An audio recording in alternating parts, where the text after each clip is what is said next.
بسم اللہ الرحمن الرحیم نحمدہ ونصلی علی رسولہ الکریم اما بعد فاعوذ باللہ من الشیطان الرجیم بسم اللہ الرحمن الرحیم رب اشرح لی صدری ویسر لی امری واحلل عقدۃ من لسانی یفقہوا قولی۔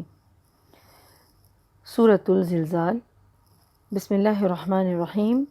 اذا زلزلت الارض زلزالها واخرجت الارض أثقالها وقال الإنسان ما لها يومئذ تحدث أخبارها بأن ربك أوحى لها يومئذ يصدر الناس أشتاتا ليروا أعمالهم ومن يعمل مثقال ذرة خيرا يره ومن يعمل مثقال ذرة شرا يره۔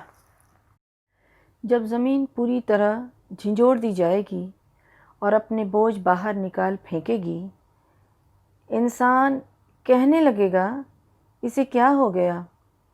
اس دن زمین اپنی سب خبریں بیان کر دے گی، اس لیے کہ تیرے رب نے اسے یہ حکم دیا ہوگا۔ اس روز لوگ مختلف جماعتوں میں ہو کر واپس لوٹیں گے تاکہ انہیں ان کے اعمال دکھا دیے جائیں۔ بس جس نے ذرہ برابر نیکی کی ہوگی وہ اسے دیکھ لے گا، اور جس نے ذرہ برابر برائی کی ہوگی وہ اسے دیکھ لے گا۔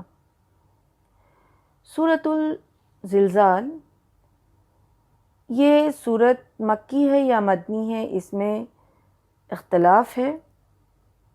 اس کے باوجود اکثریت مفسرین کی جو ہے وہ ان لوگوں نے اس کو مکی کہا ہے، مکی قرار دیا ہے۔ اس سورت کی تعریف یا اس کی اہمیت میں یہ واقعہ آتا ہے کہ مسند میں ہے کہ ایک شخص جو ہے وہ رسول اللہ صلی اللہ علیہ وسلم کے پاس آیا اور اس نے کہا کہ حضور مجھے پڑھائیے۔ آپ صلی اللہ علیہ وسلم نے فرمایا الف لام را والی 3 سورتوں کو پڑھا کرو، یعنی الف لام را والی سورتیں پڑھو۔ تو اس نے کہا میں بوڑھا ہو گیا ہوں، میرا حافظہ جو ہے ذرا کمزور ہو گیا ہے، زبان موٹی ہو گئی ہے، تو مشکل ہے۔ تو آپ صلی اللہ علیہ وسلم نے فرمایا اچھا حامیم والی صورتیں پڑھا کرو۔ تو اس نے پھر وہی عذر اپنا بیان کیا، اس بوڑھے شخص نے۔ پھر آپ صلی اللہ علیہ وسلم نے کہا کہ اچھا تو پھر یسبح والی 3 سورتیں پڑھ لیا کرو۔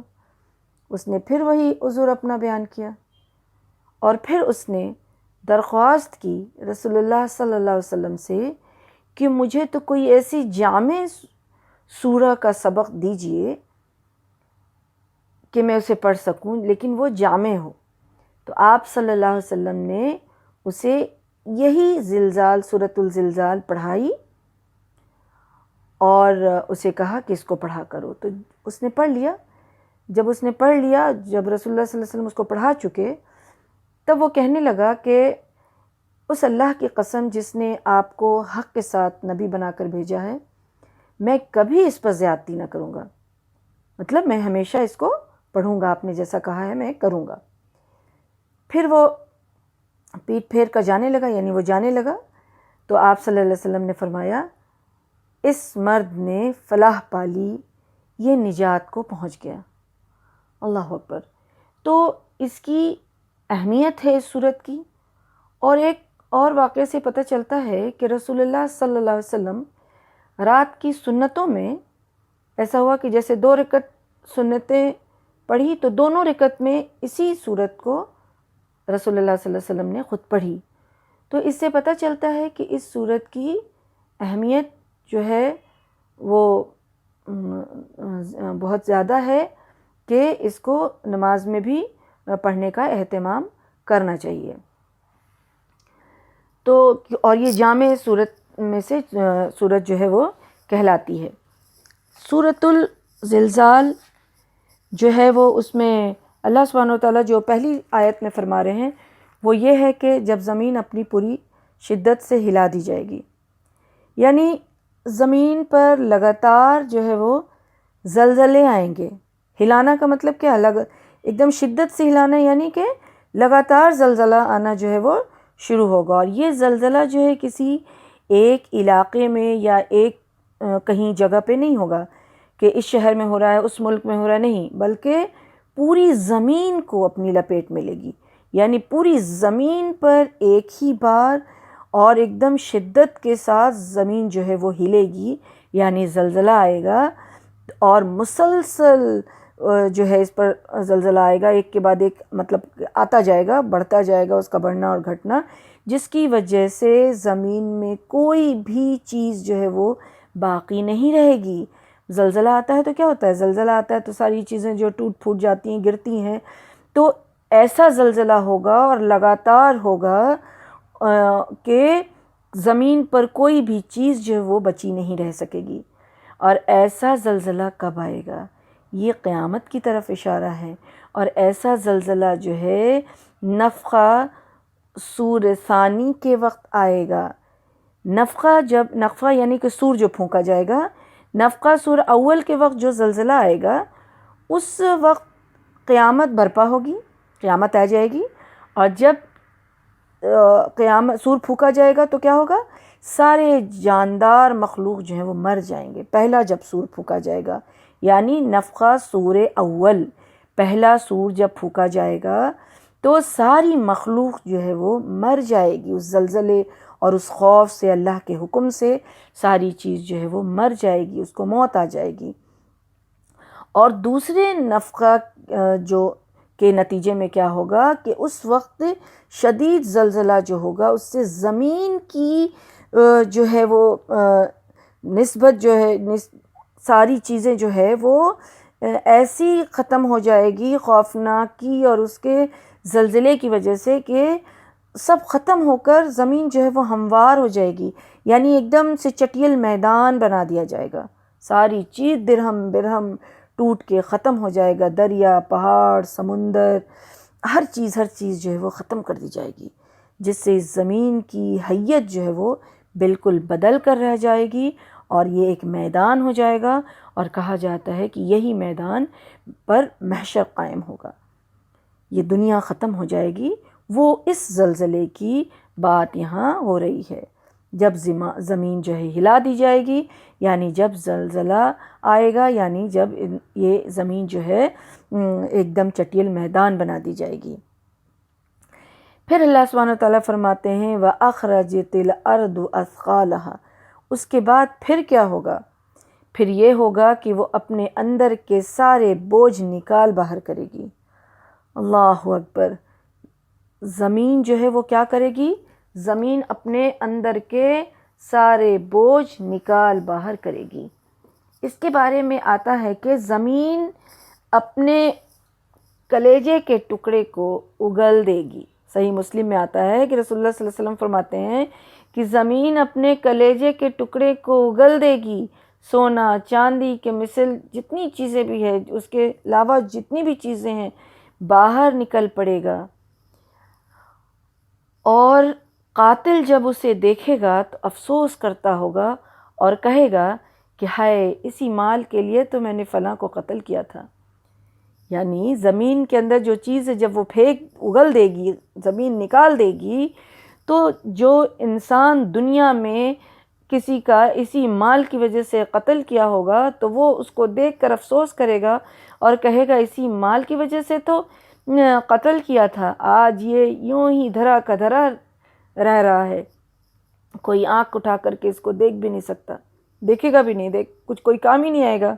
اسی طرح صلہ رحمی کو توڑنے والا بھی یہی کہے گا، یعنی جو قطع رحمی کرنے والا انسان ہوگا وہ بھی کہے گا کہ ہائے، اسی مال کی محبت میں آ کر رشتے توڑے تھے، اسی مال کی محبت میں آ کر رشتے ناطے کو خراب کیا تھا، اور آج یہ اس طرح سے اس کا کوئی مطلب ویلیو نہیں ہے. چور بھی یہی کہے گا کہ ہائے، اسی کی محبت میں ہاتھ کٹوا دیا تھا. غرض کہ وہ مال یوں ہی رلتا پھرے گا ادھر ادھر، کوئی اس کو نہ لینے والا نہ دیکھنے والا، اور جو دیکھ رہا ہے وہ حسرت ہی کر رہا ہے کسی مال کی وجہ سے، اسی مال کی وجہ سے یہ غلط کام ہم نے کیا اور آج یہ مال کسی کام کا نہیں ہے. تو اس وقت یہ حالت ہوگی. زمین میں جو بوجھ ہے، یعنی زمین کے اندر بوجھ کیا ہوتا ہے؟ 3 قسم کے بوجھ مفسرین نے بتائے ہیں۔ ایک ہے کہ زمین کی معدنیات، یعنی اس کے اندر جو زر اور جواہر یعنی زیور زیورات جو رہتے ہیں، وہ چیز جو خزانے اس کے اندر لوگ گاڑ کے رکھتے ہیں، وہ نکل جائے گی۔ اسی طرح سیال چیزیں جیسے کہ گیس وغیرہ، خزانہ جو اس کے اندر گیس ہے، تیل ہے، کوئلہ ہے، ان چیزوں کے لیے آج دنیا میں بھی کتنی مارا ماری ہو رہی ہے، ایک ملک دوسرے ملک پر حملہ کر رہا ہے، اور اسی چیزوں کے لیے آج لڑائی ہو رہی ہے نا، تو یہ ساری چیزیں جو ہے زمین باہر پھینک دے گی۔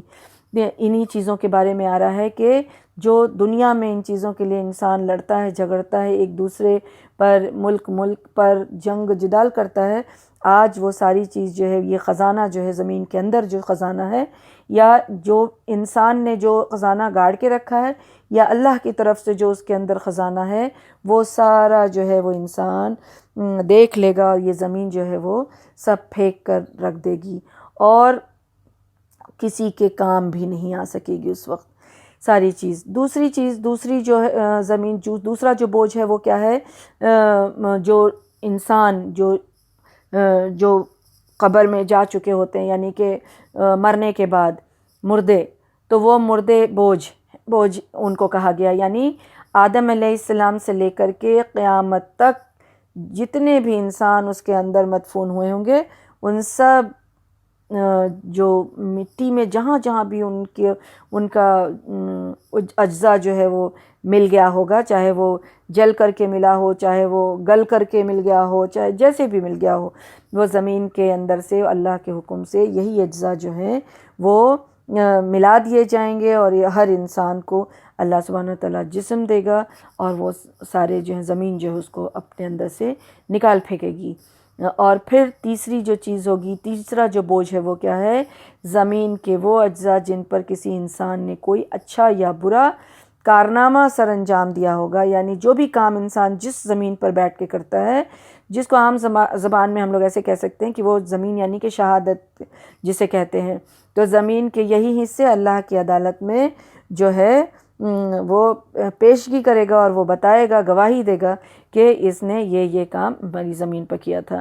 یعنی زمین جو ہے وہ بول کر کے بھی گواہی دے گی، یہ بوجھ اپنا نکال دے گی وہ، کہ اس نے اچھا کیا تھا یا برا کیا تھا، تو برائی، بوجھ سے مراد برائی ہے کہ وہ نکال دے گی، سب گواہی دے گی، نکال دے گی۔ اور 2 بوجھ جو ہے وہ کیا ہے؟ پہلا جو ہے وہ ہو گیا معدنیات، یعنی معدنیات میں وہ ساری چیزیں آ جائیں گی، سونے چاندی اشرفی، تیل، گیس، خزانہ، جتنا بھی خزانہ زمین کے اندر ہے۔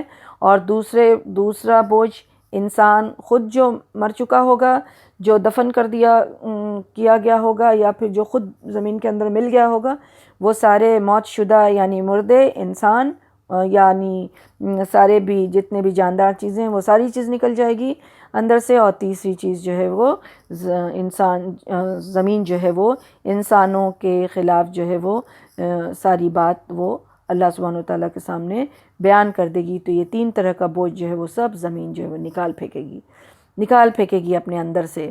پھر اللہ سبحانہ وتعالیٰ فرماتے ہیں کہ وَقَالَ الْإِنسَانُ مَا لَهَا، اور انسان پھر اس وقت کیا کہے گا؟ اگر انسان کے بارے میں، اگر عام انسان کے بارے میں سوچا جائے اور سمجھا جائے تو وہ بھی صحیح ہے، کیونکہ یہ ہر انسان اگر انسان نارمل لائف میں جب نیند سے بیدار ہوتا ہے تو کسی اتفاقی یعنی حادثہ کچھ ہو جاتا ہے، فوراً سے انسان ایک سویا ہے اور اس کو سوتے میں اگر کچھ ہو گیا تو جیسے ہی اٹھتا ہے تو اپنے بے ہوشی میں جیسے کہتا ہے کہ کیا ہوا، یہ سب دیکھ کر اس کا یہی سوال پہلے ہوتا ہے کہ کیا ہو رہا ہے، تو کہاں ہم ہیں اور یہ کیا ہو رہا ہے۔ پھر جب ذرا اس کا ہوش ٹھکانے آتا ہے، ذرا اس کی نیند کھلتی ہے، تو اسے پھر معلوم ہو جاتا ہے کہ کیا ہو رہا ہے۔ اسی طرح سے جب قبر سے لوگ سور پھونکا جائے گا اور جب قبر سے نکال دیے جائیں گے، تو پہلا سوال ان کا یہی ہوگا کہ یہ کیا ہو رہا ہے، یہ کہاں ہم آ گئے ہیں۔ تو پھر جب ان کا ذرا ہوش ٹھکانے ہوگا تو پھر ان کو معلوم آ جائے گا کہ یہ میدان محشر کی تیاریاں ہو رہی ہیں۔ اور اگر انسان سے مراد جو ہے ایسا انسان لیا جائے جو آخرت کا منکر ہے، جو انکاری لوگ ہیں، ویسا اگر لیا جائے تو وہ دیوانگی اور حیرانگی کے عالم میں ہو جائیں گے اور پوچھیں گے کہ زمین کو کیا ہو گیا ہے، کیا ہو گیا ہے، یہاں کیا ہو رہا ہے۔ پھر تھوڑی ہی دیر کے بعد اس کی یہ حیرانی جو ہے حسرت میں بدل جائے گی، اور اسے یہ یقین ہو جائے گا جس چیز کا وعدہ کیا تھا، وہ جس چیز کا ساری زندگی انکار کرتا رہا، آج وہ واقع ہونے والا ہے، وہ ساری چیز ہونے والی ہے۔ اور جو جن کو قبر میں سلایا گیا تھا اور انہیں صبح شام جو چیز ان کو دکھائی جاتی تھی کہ یہ جہنم تمہارا ٹھکانہ ہے، اور پھر وہ لوگ بھی دیکھ کر کے اب پریشان ہوں گے اور کہیں گے کہ کاش ہمیں ہماری نیند سے، ہمارے خواب گاہوں سے کس نے جگا دیا۔ تو اس طرح سے تعجب کا وقت ہوگا ان لوگوں کے لیے جو زمین کے اندر، یعنی ہر کسی کے لیے وہ تعجب کا وقت ہوگا، اور سب کی زبان سے یہی نکلے گا کہ یہ کیا ہو رہا ہے۔ انسان اس وقت ایک دم سے ہکا بکا رہ جائے گا، اور یعنی کہ زمین کو تو کبھی اس نے ہلتے ڈلتے اس طرح سے نہیں دیکھا ہوگا، بالکل ٹھہری ہوئی زمین رہتی ہے، بوجھل رہتی ہے۔ تو یہ اگر کبھی ہلی ڈلی بھی دنیا میں، تو کبھی کسی ایک علاقے میں ڈلی، اور وہ ہلنا، اور آج دنیا میں جو اللہ تعالیٰ ہلاتے ہیں اور جو زلزلہ آتا ہے، اس زلزلے میں اور اس زلزلے میں تو زمین آسمان کا فرق ہوگا۔ تو ویسا زلزلہ، ویسا ہلنا تو کبھی انسان نے تو دیکھا ہی نہیں ہوگا۔ تو وہ ایک دم سے ہکا بکا رہ جائے گا، اور پھر جب یہ دیکھ لے گا تو تمام اگلی پچھلی دیکھے گا کہ یہ کیا ہو رہا ہے۔ ایک تو یہ ہل رہا ہے، اور تمام جب اگلی پچھلی لاشیں بھی زمین جب اگل دیں گی تو حیران اور پریشان ہو جائے گا کہ آخر اس زمین کو کیا ہو گیا ہے۔ بس زمین بالکل بدل دی جائے گی، اور آسمان بھی بدل جائے گا، اور سب لوگ اس قہر کو جو ہے وہ دیکھتے ہی چلے جائیں گے، دیکھتے ہی رہ جائیں گے ہکا بکا ہو کر کے۔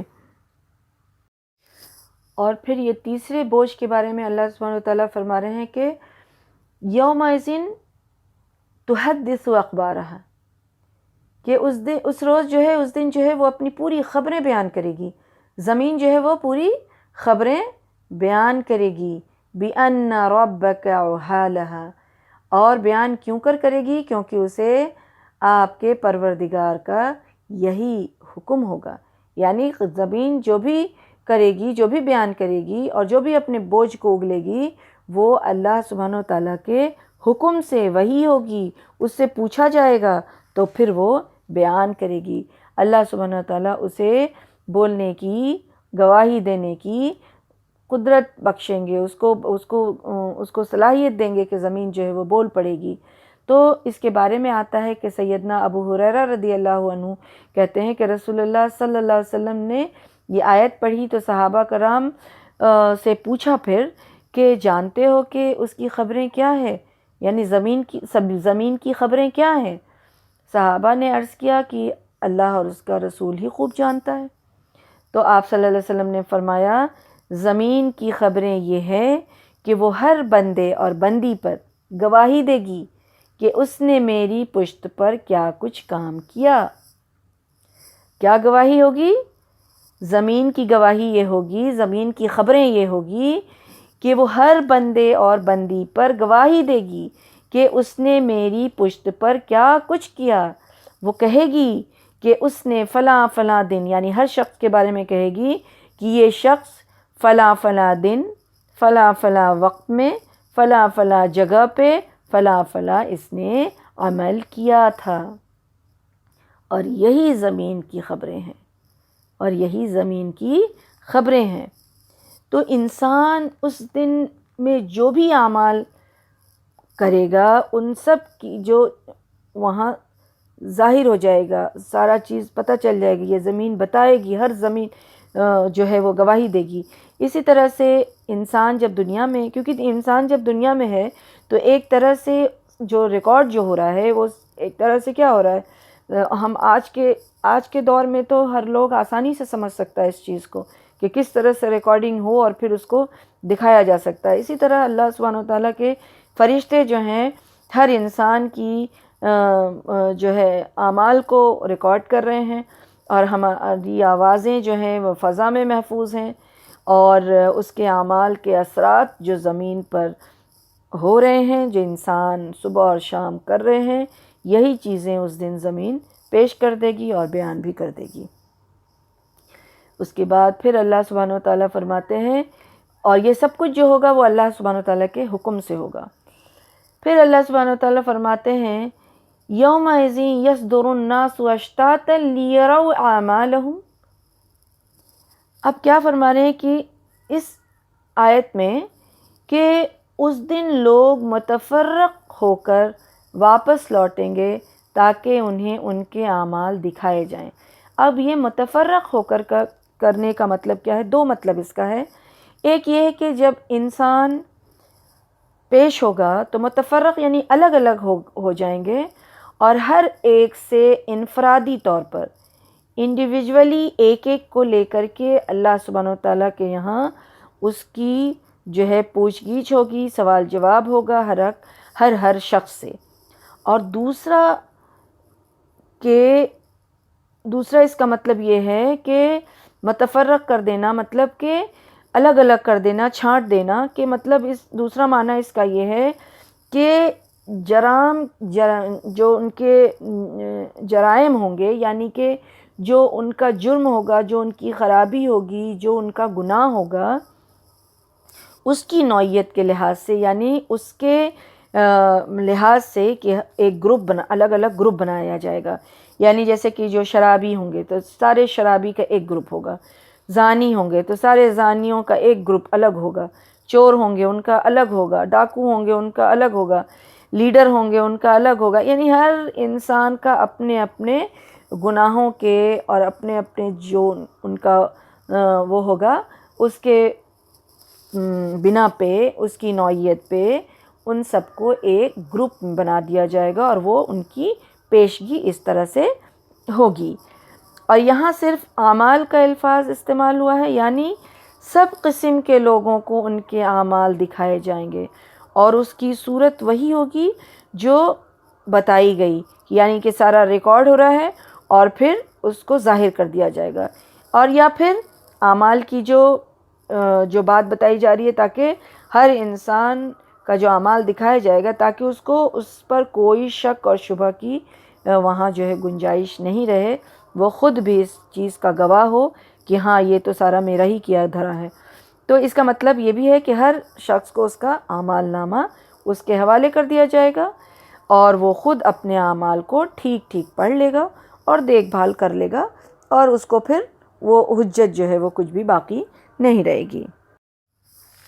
اسی طرح سے اللہ سبحانہ وتعالیٰ پھر مزید اس کی وضاحت کر رہے ہیں کہ اس دن اور کیا ہوگا کہ وَمَن يَعْمَلْ مِثْقَالَ ذَرَّةٍ خَيْرًا يَرَهُ وَمَن يَعْمَلْ مِثْقَالَ ذَرَّةٍ شَرًّا يَرَهُ۔ یعنی کہ جس دن ذرہ بھر نیکی جو ہے دکھا دی جائے گی، وہ دن ایسا ہوگا جس نے بھی ذرہ برابر بھی نیکی کی ہوگی اس کو وہ وہاں دکھا دیا جائے گا، وہ دیکھ لے گا، اور جس نے ذرہ برابر بھی بدی کی ہوگی یعنی برائی کیا ہوگا، گناہ کیا ہوگا، وہ بھی اسے دیکھ لے گا۔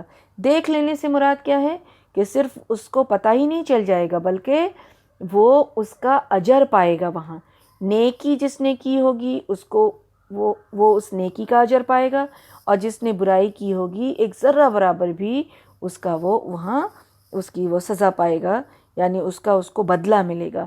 دیکھ لینے کا مطلب صرف دیکھنا اور جان لینا ہی نہیں بلکہ اس کا بدلہ پانا بھی ہے۔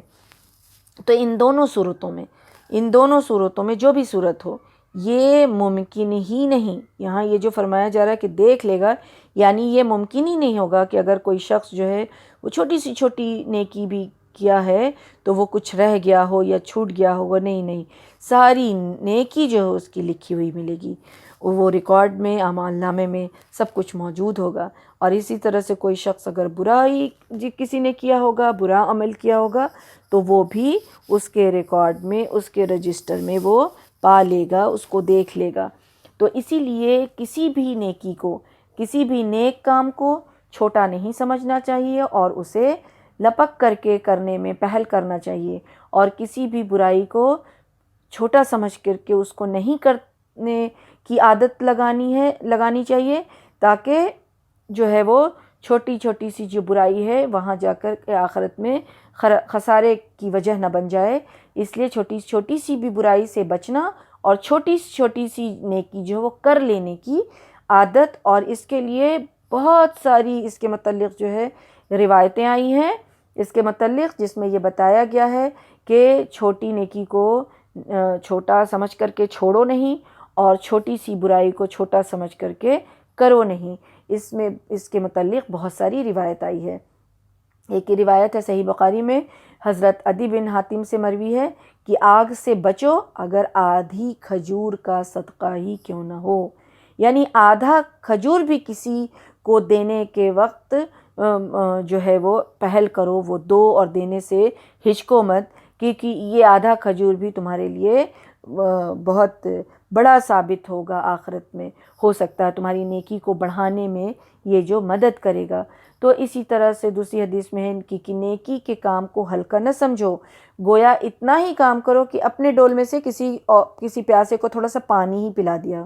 مطلب یہ تو بہت سی چھوٹی سی بات لگتی ہے دیکھنے میں کہ ہم پانی اگر پی رہے ہیں یا میرے پاس پانی ہے اور کسی پیاسے کو ذرا اس میں سے پانی پلا دیا، یا کسی مسلمان بھائی سے کسی سے مل رہے ہیں تو خوشی سے اس سے ایک دم خوش دلی سے اس سے ملاقات کی، یہ بہت چھوٹی چھوٹی چیزیں ہیں، لیکن حدیث میں یہ بتایا گیا ہے کہ ان چیزوں کو بھی چھوٹا مت سمجھو، ایسی نیکی کو بھی چھوٹا نہیں سمجھو۔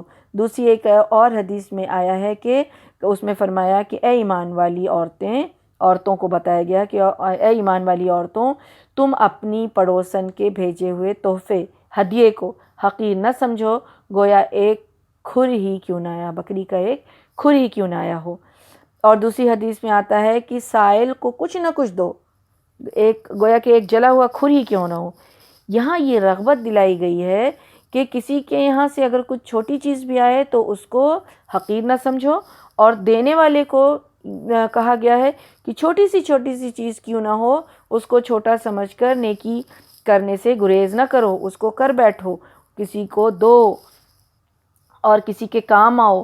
تو ان چیزوں کی رغبت جو ہے دلائی گئی ہے، اور اس حدیث اور اس صورت کے بارے میں آتا ہے، خاص کر کے ان آیتوں کے بارے میں، کہ جب یہ صورت نازل ہوئی تھی تو اس وقت ابو بکر صدیق رضی اللہ عنہ کی موجودگی میں نازل ہوئی تھی، تو آپ سن کر کے بہت روئے۔ ابو بکر صدیق رضی اللہ عنہ جو ہیں وہ بہت روئے۔ تو حضور صلی اللہ علیہ وسلم نے جب اس کا سبب پوچھا کہ آپ کیوں رو رہے ہیں، تو انہوں نے فرمایا یہ صورت جو ہے مجھے رلا رہی ہے۔ تو آپ صلی اللہ علیہ وسلم نے فرمایا کہ اگر تم خطا نہیں کرتے، اگر تم گناہ نہ کرتے کہ تمہیں بخشا جائے اور معاف کیا جائے، تو اللہ تعالیٰ کسی اور امت کو پیدا کرتا جو خطا کرتا اور گناہ کرتا، اور اللہ تعالیٰ انہیں بخشتا۔ یعنی ان کو تسلی دی، ان کو سمجھایا کہ انسان تو خطاؤں کا پتلا ہے، غلطیوں کا پتلا ہے، وہ غلطی کرتا ہے، اس سے غلطی ہوگی، اگر غلطی نہ کرتا تو اللہ سبحانہ وتعالیٰ پھر کس کو بخشتا، کس کو معاف کرتا، کون اس سے معافی مانگتا؟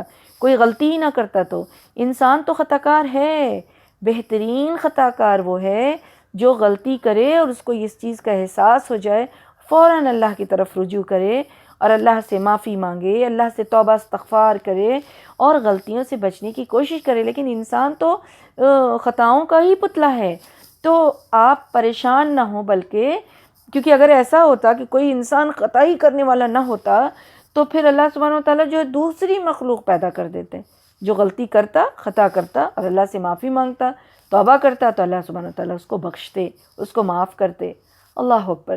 تو کہنے کا مطلب یہ ہے، یہ بات سمجھائی گئی اور یہ بات بتائی گئی کہ انسان ہے تو انسان تو غلطی کرے گا، انسان سے غلطی ہوگی، ہو جائے گی، لیکن اس کا کام کیا ہے کہ وہ اپنے گناہوں کی معافی مانگتا رہے، اپنی گناہوں کی بخشش طلب کرتا رہے اللہ سبحانہ وتعالیٰ سے، اور اللہ سبحانہ وتعالیٰ اس کے گناہوں کو معاف فرمانے والے ہیں بے شک۔ اور یہ عمل کے بارے میں یہ جو آیت نازل ہوئی اس صورت میں، حضرت سعید بن جبیر رضی اللہ عنہ فرماتے ہیں اس کے بارے میں کہ اصل میں ہوا یہ تھا کہ جو ہے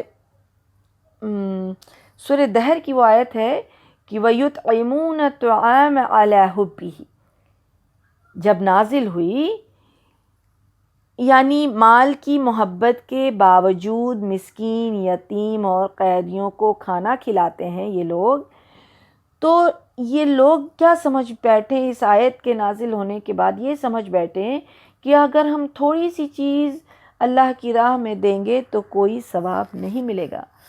ان کو یہ غلطی لگی کہ اللہ سبحانہ و تعالیٰ تو کہہ رہے ہیں کہ مال رہتے ہوئے یعنی مسکین اور یتیم کو جو تم کھلاؤ تو مال کی محبت رہنے کے باوجود ہی ان کو کھلانا ہے۔ تو اس چیز کو انہوں نے سمجھا کہ ہم چھوٹی موٹی سی چیز اللہ کی راہ میں دیں گے تو یہ قبول نہیں ہوگا۔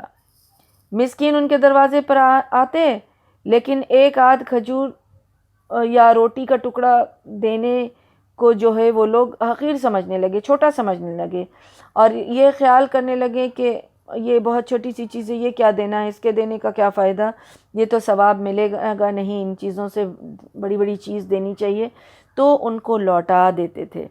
اگر دیں تو کوئی سوچتے تھے ان کو کہ اگر وہ لوگ سوچتے تھے کہ اگر دیں تو کوئی اچھی چیز، محبوب چیز دیں، مرغوب چیز دیں تو اللہ کی بارگاہ میں قبول ہوگا۔ تو ادھر تو اس خیال سے ایک جماعت تھی اور دوسری، اس خیال والی ایک جماعت تھی، اور دوسری جماعت وہ تھی جنہیں یہ خیال پیدا ہو گیا تھا کہ چھوٹے چھوٹے گناہوں پر ہماری پکڑ نہیں ہوگی۔ ایک تو نیکی کرنے والی جماعت ہو گئی کہ اب چھوٹی چھوٹی سی چیز کیا دیں، اللہ کے ہاں ثواب ہی نہیں ملے گا اس کا، کوئی محبوب چیز دیں، کوئی مرغوب چیز دیں، کوئی بڑی چیز دیں، کوئی ویلیوبل چیز دیں۔ تو اس طرح سے وہ چھوٹی نیکی سے گریز کرنے لگے، اور دوسرے لوگ وہ ایک گروپ بن گئے جو چھوٹی چھوٹی گناہوں پر ہماری پکڑ نہیں ہوگی، یعنی کبھی کوئی جھوٹ بات کہہ دی، کبھی ادھر ادھر نظریں ڈالیں، کبھی غیبت کر لی، ان چیزوں کا تو جہنم کا وعدہ تو کبیرہ گناہوں پر ہے۔ تو یہ آیت فَمَن يَعْمَلْ نازل ہوئی، اور انہیں یہ بتلایا گیا کہ چھوٹی سی چھوٹی نیکی کو حقیر نہیں سمجھو، یہ بڑی ہو کر ملے گی، اور تھوڑے سے گناہ کو بھی بے جان نہ سمجھو، چھوٹے چھوٹے سے جو گناہ ہیں ان کو بھی بے جان نہ سمجھو، کہیں تھوڑا جو ہے وہ، یہ جو تھوڑا تھوڑا جو ہے وہ مل کر کے بہت بڑا بن جائے گا۔ ذرہ جو کہا گیا ہے معنی چھوٹی چیونٹی کے ہیں، یعنی نیکیوں اور برائیوں کی چھوٹی سی چھوٹی اور بڑی سے بڑی اپنے نامہ اعمال میں دیکھ لے گا، بدی تو ایک ہی لکھی جائے گی۔ اب یہاں یہ بھی ہے، انسان کو سمجھنا چاہیے کہ بدی برائی تو ایک ہی لکھی جائے گی، یعنی ایک برائی انسان کرے گا تو اس کا بدلہ ایک ہی ملے گا، اور نیکی ایک ایک کے بدلے 10 ملے گا، جس کے لیے اللہ چاہے اس سے بھی زیادہ۔ بلکہ ان نیکیوں کے بارے میں یہ آتا ہے کہ برائیاں بھی اللہ تعالیٰ معاف کر دیتے ہیں، یعنی نیکیاں کرنے سے برائیاں معاف ہوتی ہیں۔ ایک ایک نیکی کے بدلے اللہ سبحانہ و تعالیٰ 10 برائیاں بھی معاف کر دیتا ہے۔ پھر یہ بھی ہے کہ جس کی نیکی برائی سے ایک ذرہ کے برابر بڑھ گئی تو وہ جنتی ہوگا۔ اللہ اکبر۔ جب نیکی اور بدی کا وزن ہوگا، تو جب نیکی کا پلڑا جو ہے وہ بھاری ہو جائے گا، ایک ذرہ کے برابر بھی وزن اگر نیکی کا پلڑا کے طرف جھک گیا تو پھر کیا ہوگا؟ پھر وہ انسان جنتی ہوگا۔ لیکن ایک نیکی کے بغیر اگر اس کا پلڑا ہلکا ہو گیا تو پھر اس کا انجام کیا ہوگا؟ اسی لیے چھوٹی چھوٹی سی نیکی کو چھوٹا سمجھ کر کے چھوڑنا نہیں چاہیے، اور چھوٹی چھوٹی سی برائی کو چھوٹا سمجھ کر کے نہیں کرنا چاہیے۔ رسول اللہ صلی اللہ علیہ وسلم فرماتے ہیں کہ گناہوں کو ہلکا نہ سمجھا کرو، یہ سب جمع ہو کر آدمی کو ہلاک کر ڈالتے ہیں۔ تو اللہ سبحانہ و تعالیٰ سے دعا ہے کہ اللہ سبحانہ و تعالیٰ ہم سب کو سمجھنے کی توفیق دے، سننے اور سمجھنے سے زیادہ عمل کرنے کی توفیق دے۔ اللہ سبحانہ و تعالیٰ ہم سب کو چھوٹی چھوٹی سی برائیوں سے بچنے کی توفیق دے، اور چھوٹی چھوٹی سی نیکیوں کو کر گزرنے کی توفیق دے اور ہدایت دے اللہ سبحانہ و تعالیٰ۔ اور اللہ سبحانہ و تعالیٰ سے دعا ہے کہ اللہ سبحانہ و تعالیٰ ہمیں اور آپ کو اس کی ہدایت اور توفیق کے ساتھ قبول فرما لے، ہمارے کیے ہوئے چھوٹے چھوٹے سے بھی عمل کو اللہ سبحانہ وتعالیٰ اپنی بارگاہ میں قبول فرما لے۔ آمین یا رب العالمین۔ وما علینا الا البلاغ۔